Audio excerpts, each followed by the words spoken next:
Once again, it is the 29th of June, 2025. Hope you're all doing well, wherever you are, wherever you're doing, whatever time it is. And just wanted to quickly remind everybody, as I said recently, yesterday and the day before, that the Trump ceasefire between Israel and the U.S. and against Iran, or with Iran on the other side, the ceasefire is not the end of the war, and very likely it is about to end. Unfortunately, it looks like there's going to be. I mean, it's kind of a joke of a ceasefire, to be honest. Let's be honest about it. Why? Because at this very moment, there are reportedly either Mossad agents or some other kind of anti-Iranian dictatorship forces working inside of Iran. People suspect it's the Mossad, but we don't have proof of it necessarily. That are using maybe drone technology or some other technology that are carrying out rapid disassemblies of top IRGC generals, as we've seen in the recent days. And they're targeting more, I believe, top nuclear scientists. So I'll have to double check on that, but definitely people who are running big parts of the IRGC are meeting their end, their rapid demise, since the ceasefire went into effect, right in the middle of Tehran and some other places as well. So, and we keep seeing fiery language coming out of Tehran, as well as some pretty strong language coming from President Trump, because that's the way he speaks. And so it looks like the Israelis have taken it upon themselves to also say that they're going to maintain superiority in the air over Iran. At the moment, there's basically no commercial flights for regular passengers going into and out of Iran. By the way, I don't know if you know this, but during the 12 days of fighting that there was when Israel was, actively taking out sites in Iran, and Iran was shooting ballistic missiles and some drones at Israel. The Iranian foreign minister at some point wanted to travel somewhere and had to ask Israel for permission to fly out of Iran. So for all the talk you hear about, the Iranian Ayatollah saying, yeah, Iran almost destroyed the Zionist entity, right? If you're almost destroying the Zionist entity, why are you asking permission from Israel to fly your own foreign minister outside of your own country? That's because Israel has air superiority over Iran, right? Which it achieved by successfully taking out all of the anti-aircraft and radar systems and other air defense systems that Iran had. Now, did they take every single one of those systems out? Probably not. It's a pretty big country. I think the Israeli Air Force has even said they've only taken out maybe 60% of the known quantity of Iranian missile launchers. So it's estimated that Iran probably has somewhere between 2,000 and 3,000 ballistic missiles remaining in their arsenal. But if 60% of their launchers are not valid, and every time they fire one of those things, they're pretty easily spotted by the Israeli Air Force, by satellite reconnaissance and everything else that Israel has at its disposal. And then they go and remove that missile launcher from ever being a missile launcher again. And every time they knock out one of those missile launchers, any of the rockets or missiles that it would have fired are then just useless explosives sitting on the ground in Iran. Because without a missile launcher, you can't fire the missiles. Now, of course, they can transport the rockets or the missiles from one place to another and use them on different missile launchers that might be compatible or that are compatible with those specific missiles. But they have several types of missiles and several types of missile launchers. So it's not like they're all compatible, right? And again, every time you take one out, you're basically making any amount of missiles that are not stockpiled near another compatible missile launcher, you're making them ineffective until they do move them. And when you do start moving around large amounts of missiles, well, guess who sees that from the sky, right? Via satellites and also via airplanes and drones and whatever else Israel has flying over Iran at the moment with impunity. Because again, Israel has air dominance over Iran. So, what is going to likely happen? What is likely going to happen is that either Iran is going to get ticked off that Israel keeps hitting targets inside of Tehran and elsewhere in Iran. And they're going to get upset even more by President Trump's language or Bibi's language or who knows what. And they're going to get upset by the fact that even though they've now arrested more than 1,000 Jews that they claim are all Mossad operatives, there's only like 4,000 or maybe 7,000, I think, at the most, Jews in all of Iran. And they've arrested 1,000 of them, and they've apparently hanged at least half a dozen of them, which is insane because if they actually suspected these people of being Mossad operatives, they wouldn't hang them within, a day of catching them, which they said last week. Right? You would interrogate them and you would extract information from them. And I'm sorry, but there's no way they're catching 1,000 people in a week and proving that they're all Mossad agents. It's obviously they're just rounding up Jews as a retaliatory measure against the Jewish people because Israel is largely a country populated by Jews. So we see Iran doing exactly what I said they would do, which is to take retaliatory actions against its own people. Right? I've been telling you this for a long time, that this is how Iran operates, but I specifically said it during the war, that when the war ends, if the regime isn't ousted from power, that's the first thing they're going to do, is take it out against their own people. They're going to brutalize their own people. Well, Jewish Iranians are Iranians, so they're the first victims, but they're also taking it out on non-Jewish Iranians. They're literally stopping people randomly at checkpoints in the street with their armed soldiers and checking their phones and checking their cars and going through any material that a person might happen to possess on them and looking for anything, like including social media posts that are even in the slightest bit critical of the Iranian regime. And if they find anything like that, they immediately arrest those people and make their life hell, if not end their lives in brutal ways inside of Iranian jails, in detention, interrogations, beatings, tortures, and killings, right? That's what Iran is doing.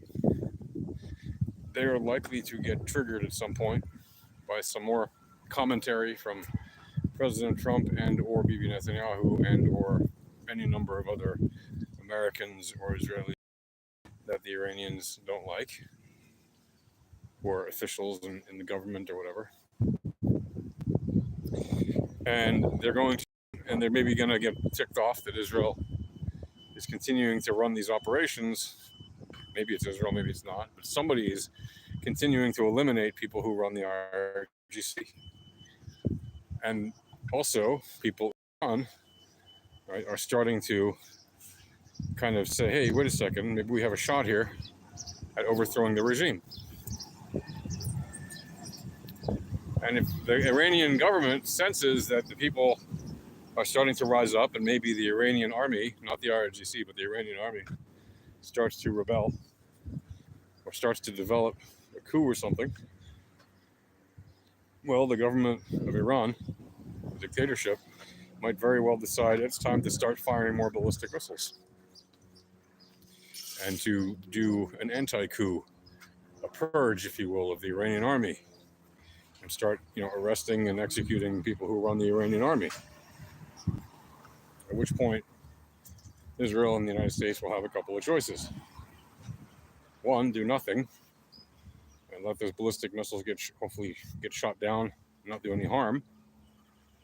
Or maybe some of them will do damage and still they'll do nothing. The probability of that happening is pretty close to zero. It's not zero necessarily, but it's pretty close. Option number two is Israel and or the United States retaliate against Iran and say, hey, you can't just start shooting missiles again. Even if there are operations happening in Iran, if you haven't actually proven that they're done by Mossad or whatever, and you can't just start shooting missiles at Israel. And even if you could prove that they were done by Israeli agents, that doesn't necessarily warrant starting a war again. But, that would be the back and forth diplomatic argument. And so Israel might, or the United States might start bombing key targets like more military installations, more missile launchers, more nuclear facilities, research development centers for nuclear science, etc., taking out more top nuclear scientists who are, key to the whole development of their nuclear ambitions.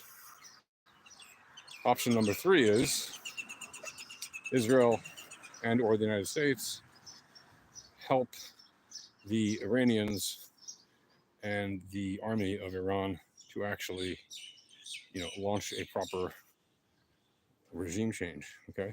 Coup, whatever you want to call it, revolution against the Islamic revolutionary government that is in power at the moment, right?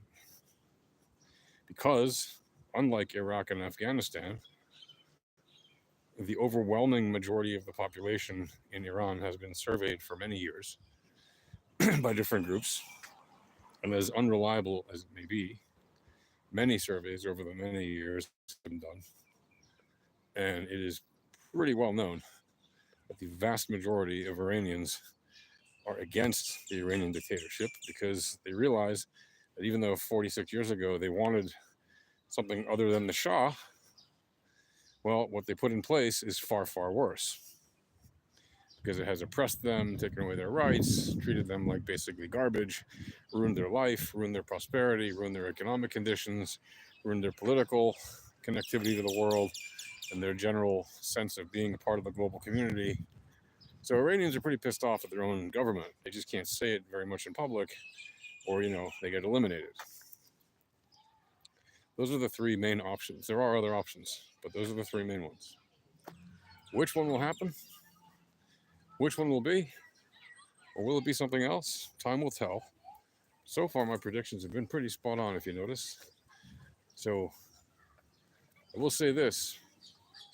The most likely thing is number 2.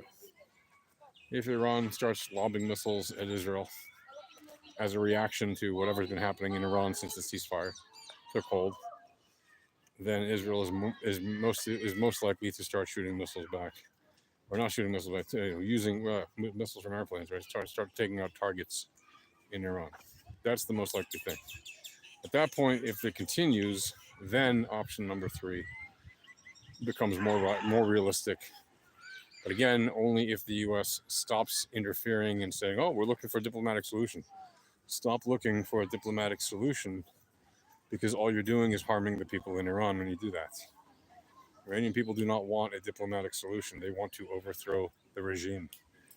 The Iranian people's will should be respected, just like the will of any other nation who seek peace and peaceful relationships and prosperity and security. Why America keeps ignoring that in favor of so-called diplomatic solutions, which are neither diplomatic nor are they solutions, because all they do is entrench the existing regime further and ensure that the people of Iran do not have the freedom that they deserve, and the peace that they deserve, and the prosperity that they deserve, and the security that they deserve, and the diplomatic relations that they deserve. Who knows? That is the American agenda. You can say, well, it's because of the military industrial complex. That certainly is part of it, but it's certainly not the only reason. Yes, those are the main actors who will benefit from continued contained and managed conflict, of course. But those are not the only considerations. Right? Yes, they are a key element. Those are key factors. You can't ignore those. Those are massively important factors as to why the U.S. keeps saying, let's have diplomatic relationships or diplomatic solutions, which only lead to more weapons systems being designed and developed to fight future battles. I mean, that's the only reason, right? The number one reason is the money and the political power that the U.S. maintains by having somewhat of a control over the situation. Because you got to remember, once there's peace, once there's real peace between Iran and Israel, the U.S. doesn't really have a role to play in that anymore. I mean, yes, it can play a role, but it won't be a dominant role like a global policeman type role that it has now. And again, I'm not against what the U.S. is trying to do entirely, but I am against this notion that we can resolve the differences between the US and Israel and Iran entirely diplomatically. That's never going to happen with this regime, right? The dictatorship is an ideological regime, they're a theocratic extremist regime. They really do want death to America and death to Israel and death to the UK and death to the infidels and hypocrites. And people who don't understand that, or people who think it's not so serious, and people who say, well, Iran probably has a nuclear weapon already, so why haven't they used it? You don't understand how things work. They may have one, they may have two, they may have three, they may have four, they may have 5 nuclear weapons already. But they'd know that if they only have up to 5, or maybe even up to 10, that those 10 will probably never land on the target because Israel will shoot the hell out of them, right? With their anti-missile systems, and they won't miss. If they got to hit 10 systems, they will hit every one. They'll send 100 things at each one. If they know that there's 5 nuclear weapons coming at them, they will blast them out of the sky with everything they have. And those will explode over who knows where. Iraq, Jordan, wherever. Right? Hopefully over empty places. And before they're actually armed. But guess what? When they're fired, they're armed. Which means there would be nuclear explosions that would be devastating to the entire region, not just to Israel, the intended target. In fact, they could blow them up in Iran, which would be even more devastating to the Iranian people. So those are the 3 very ugly probable options that are likely to happen, in my opinion. With again, number 2 being the most probable, and number 3 being very probable if number 2 does not end the violence. I really doubt they're going to do nothing if Israel gets shot at. Maybe if it's just one missile and they shoot it down and it doesn't even enter Israeli space, maybe they'll ignore it. But anything more than 1 or 2 missiles that don't do any damage and don't harm any people, we're looking at, I mean, we're already seeing, and we know it's been publicly reported, right, that Israel is preparing for what happens when the ceasefire fails. That means that we need to be realistic and accept the fact that the ceasefire is probably going to fail in the coming days. Maybe weeks, but probably in the coming days. And that means that this July might be pretty intense in the battle for what's happening right now between Iran and Israel. So I hope for peace. I hope that the Iranian regime will wake up one day and say, hey, you know what? Let's just love the world and not be so hateful and disassemble our nuclear problems and nuclear agenda, and let's just live together in peace and harmony with everybody. But it's not realistic. They don't actually want that. They're not arming themselves because Israel is aggressive towards them. No, they are aggressive towards Israel, which is why Israel defends itself against them. And people who want to flip that table around, people like Dave Smith or Candace Owens or all these idiots, they think that they're libertarians or right-wingers, but they're not. They're just either in the pocket of governments like Iran, or they just have taken these ridiculous positions because it can attract an audience that, hates Israel or hates Jews and hates the U.S. interfering overseas, which means these are right-wingers who don't believe in using the military. What do you think the military is for? It's not for policing the streets of Los Angeles, okay? That's not what the army is for. The fact that it's happened doesn't mean that it's right. It doesn't mean that they shouldn't have done that, but it doesn't mean it's right. It's not constitutional necessarily to do that. And maybe you can do that, but for sure there are lawyers who could argue against that. But most importantly, generally speaking, the army is not trained to deal with civil unrest in the United States. They are trained to fight wars against foreign enemies. That is what they are trained to do. That is what they are equipped to do. That is what they know how to do. That is their experience. That is their expertise. So, anyway, there you have it. What's this say here? Europe here. Has any American ever noticed the legislation passed in the last 2 weeks while you have been looking at a puppet war? The American government passes legislation all the time. Can you be more specific? TY for supporting us, Israel. Absolutely. I'll talk to you guys later. Peace. I did slap Kai because he slapped